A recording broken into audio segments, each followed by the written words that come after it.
Hey Art Nerds, I'm back with another character design challenge. Today's prompt was Fallen Angel, and I wanted to use this as a face drawing demonstration opportunity, so hopefully you guys will enjoy it.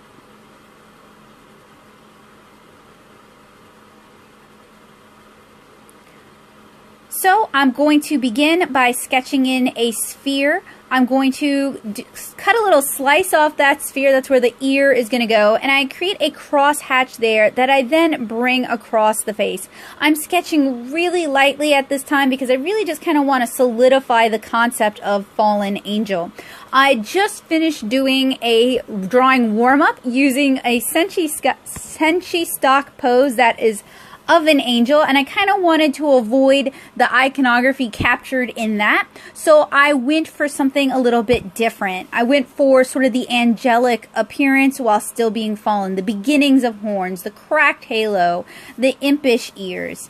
So you guys can see my base sketch here. It's very light, and I do it this way in case I want to draw over that. I then begin fleshing things out, tightening my crosshair, tightening the sphere. I subdivide the face, going horizontally and then going vertically. And you guys can see that when I'm drawing the human face, it looks a little bit like the back of a spade or a shovel, and that's frequently what I refer to it as.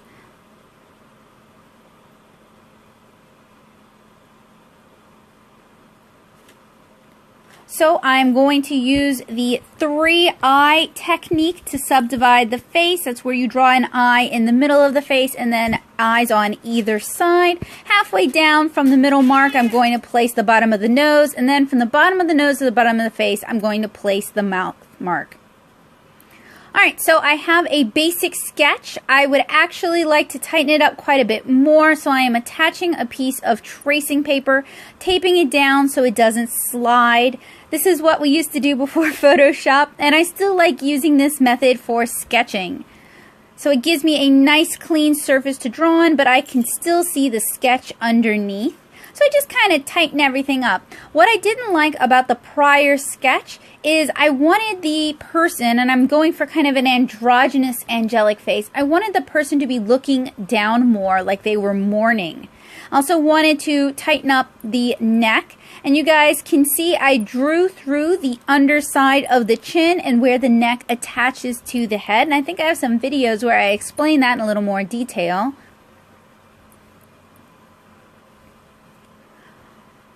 Kind of cleaning up the jaw, figuring things out, raising the eye line a little bit so it isn't quite so anime. I found that when I draw the eye line low, my characters look more cartoony, they look younger, and they definitely look more anime, and I was going for something a little more androgynous with this drawing. So again, I'm going to use the 3-eye method, and I'm going to remark the nose and remark the mouth. The circles around the eyes indicate the eye sockets and the brow line, and that's where I'm going to place my eyebrows.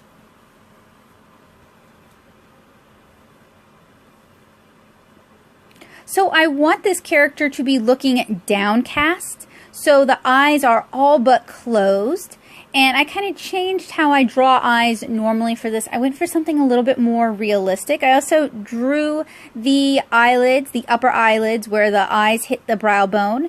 And I gave the eyebrows kind of a pursed or concerned sort of appearance where they're kind of tilting up just a little bit. I was kind of going for a Greco-Roman nose. I don't think I quite hit that. I should have referenced maybe the statue of David for that. And I also went for high, somewhat sharp cheekbones and full lips.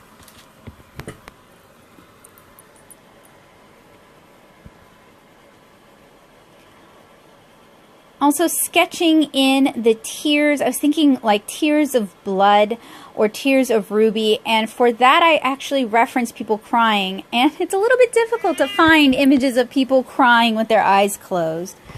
I also wanted to give a long neck and sloping shoulders, just sort of an image of like grieved elegance.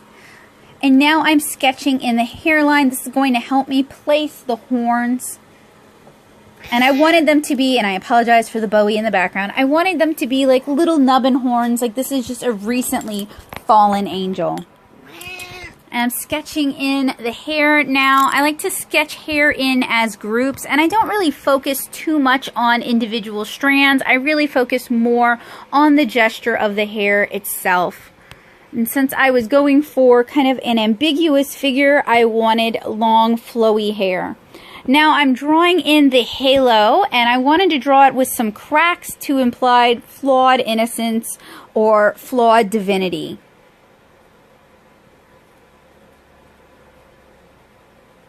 I didn't want the hairstyle or the clothing to be too fussy or too ornate. I thought beautiful simplicity would better represent an angelic figure.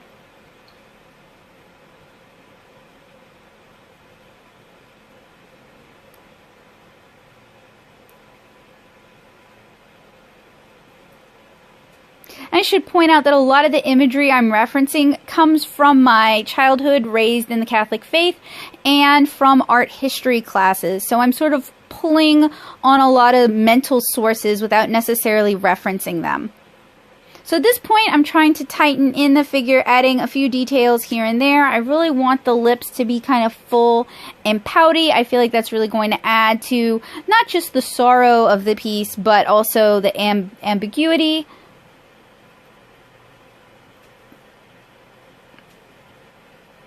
So I wanted kind of a fine-featured youth that could be male or female, however you wish to interpret it, because angels are typically depicted as being non-binary or not having a specific gender. So I'm drawing in the hollows at the tops of the eyelids. And I also wanted to make sure you guys notice that the tears are actually crossing the boundary of the face when we see the face sort of in profile at the edge of the face. And I'm not 100% happy with how I handled the eyelashes. I wanted really long, full eyelashes, but I also wanted them to be clotted with tears. If I were to redraw that, I would draw the eyelashes as more distinct shapes so they appear like they're tear-soaked. Then I wanted the eyebrows to be sort of bushy and wispy, if that makes sense. So large, expressive eyebrows, but not too heavy. Also drawing in a couple of tears dropping from the face.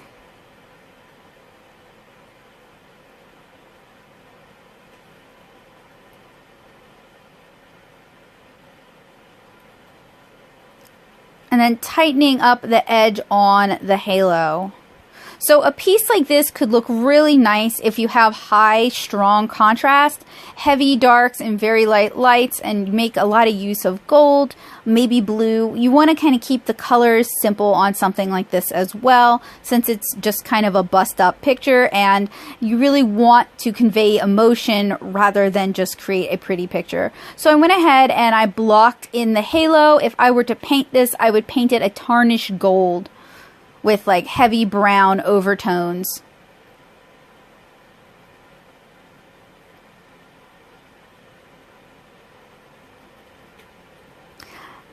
And that's it. I really like how this piece turned out. It's a little different from my normal style, and this might be something I finish out in the future.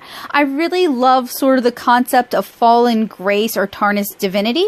So this is a topic I'd be happy to revisit again in the future. Thank you guys so much for joining me.